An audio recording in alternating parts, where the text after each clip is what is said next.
জয় জয় দেবী চরাচর সাহারে কুচযুগ শোভিত মুক্তাহারে। ভাবছেন হঠাৎ কেন মন্ত্রটি শুরু করলাম? কেননা সামনেই তো আসছে বাগদেবীর আরাধনা, অর্থাৎ 2024 সালে সরস্বতী পুজো কত তারিখে পড়েছে আজকের পর্বে আমরা জানবো।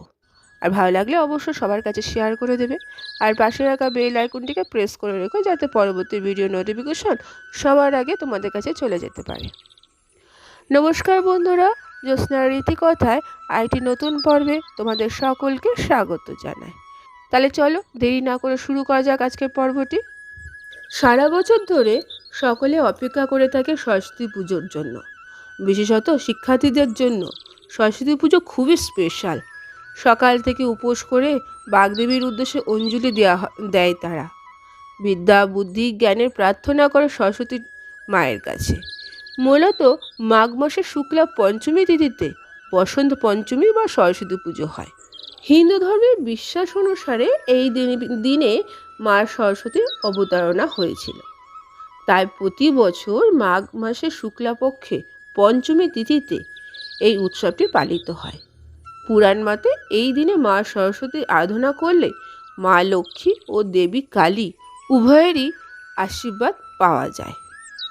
তাহলে এখন আমরা জানবো 2024 সালে কত তারিখে সরস্বতী পুজো পড়েছে এবং অঞ্জলি দেওয়ার শুভ সময়সূচি। বসন্ত পঞ্চমী বা সরস্বতী পুজো 14 ফেব্রুয়ারি 2024 বুধবার পালিত হবে। পঞ্চমী তিথি শুরু হবে 13 ফেব্রুয়ারি 2024 দুপুর 2:41। আর পঞ্চমী তিথি শেষ হবে 14 ফেব্রুয়ারি 2024 দুপুর 12:09। সরস্বতী পুজোর শুভ মুহূর্ত সকাল 7:01 থেকে বেলা 12:35 পর্যন্ত। সময়কাল থাকবে 5 ঘন্টা 35 মিনিট। বসন্ত পঞ্চমীর মধ্যাহ্ন মুহূর্ত বেলা 12:35। 2024 সালের সরস্বতী পুজো দ্বারা প্রদত্ত রবিযোগ এবং রেবতী নক্ষত্রের একটি কাকতালীয় ঘটনা রয়েছে, যেখানে কোনো শুভ কাজ শুরু করলে সাফল্য অবশ্যই আসবে।